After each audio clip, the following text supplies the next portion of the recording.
Bienvenue dans les énergies scolaires. Épisode 128. Extraculasse.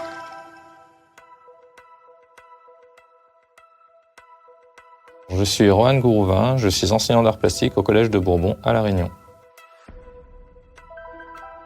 L'école, on en parle beaucoup. Mais est-ce qu'on l'écoute vraiment ? Les énergies scolaires. Depuis août 2023, on a initié un projet de mini-bande dessinée avec le dessinateur TM. L'idée, c'était de s'emparer du sujet du harcèlement scolaire parce que on a eu plusieurs cas bien avant que ce soit exposé de façon plus forte dans les médias.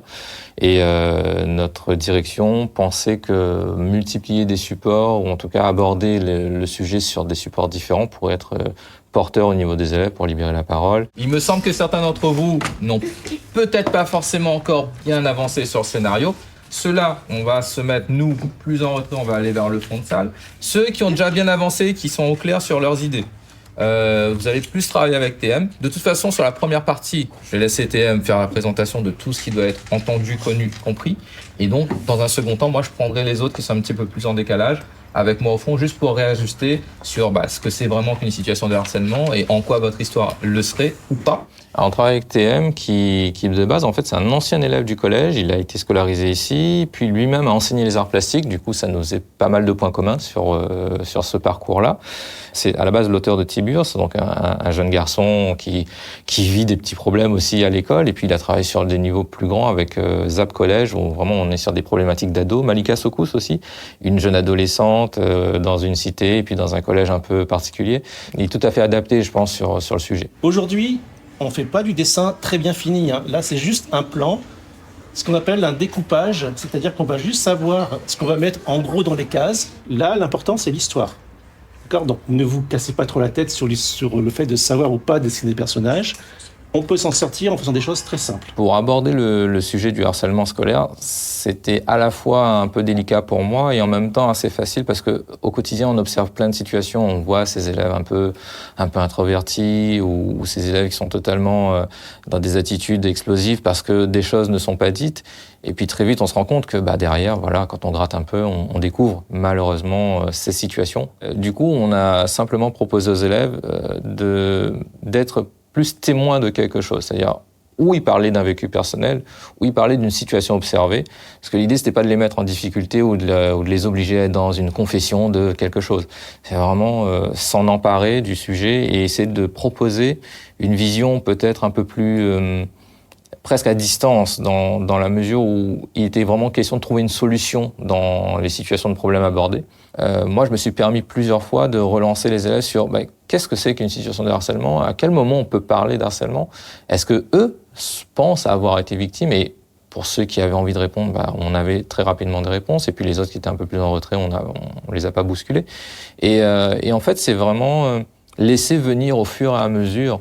Les élèves ont été très coopératifs au final, bien plus qu'on ne leur ait demandé.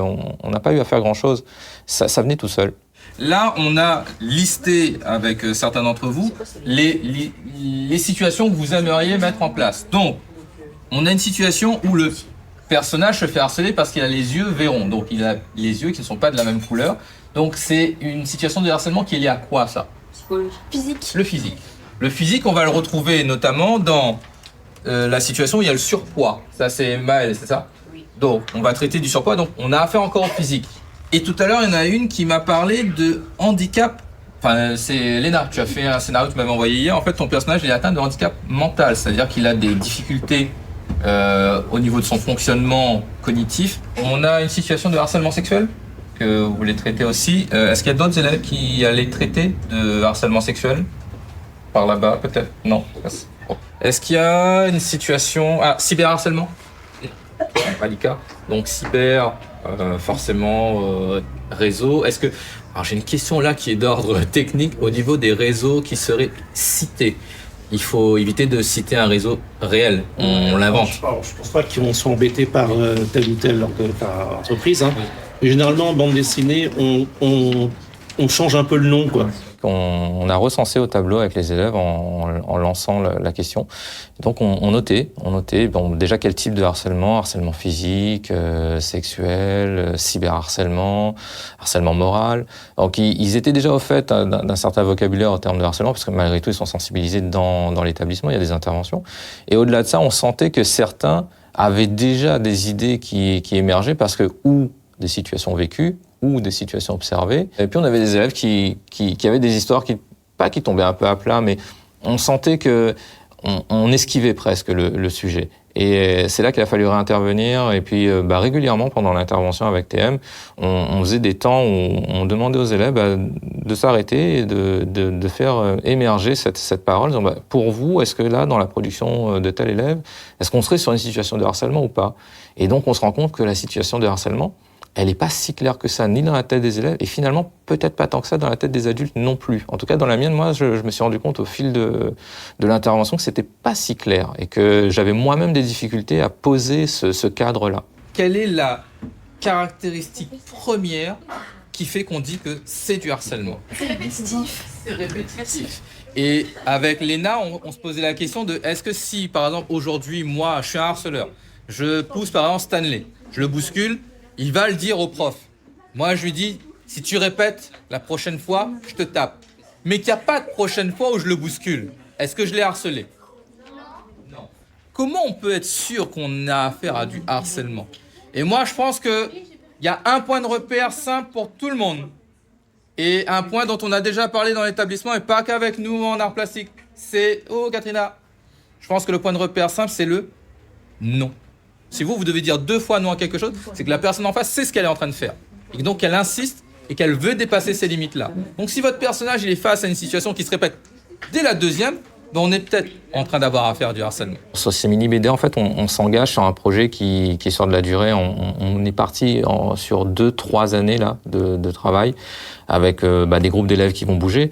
Mais TM, lui, en fait, l'idée, c'est déjà dans un premier temps qu'on finalise ces mini-BD au sein de l'établissement, qu'on puisse les diffuser, de les mettre à disposition dans le CDI, dans la permanence. L'idée, c'est vraiment de rendre visible le regard des élèves sur des situations de harcèlement, et c'est de libérer cette parole et que ça fasse écho auprès d'autres élèves de niveau plus jeune ou de niveau équivalent, voire plus âgé. Moi, sur cette rentrée 2023, j'ai bien senti à quel point il me manquait des éléments pour pouvoir y faire face, pour pouvoir être dans une écoute efficace. Donc oui, je pense clairement que moi, j'ai besoin d'être accompagné là-dessus. Ce qui est bien, c'est que ça a déjà commencé dans notre établissement. On a le dispositif phare qui est mis en place depuis la rentrée avec une référente. Et d'autres temps de formation vont se présenter déjà cette année et puis l'année prochaine aussi, pour nous permettre justement de mieux faire face à toutes ces situations de crise dans le collège.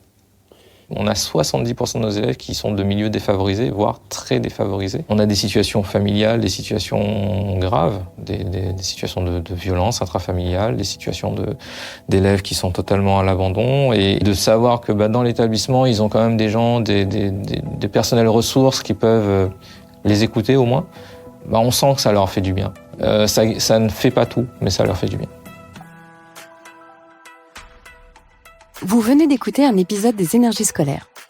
Si ça s'est bien passé, n'hésitez pas à laisser un avis sur votre plateforme d'écoute. À bientôt sur Extra Classe.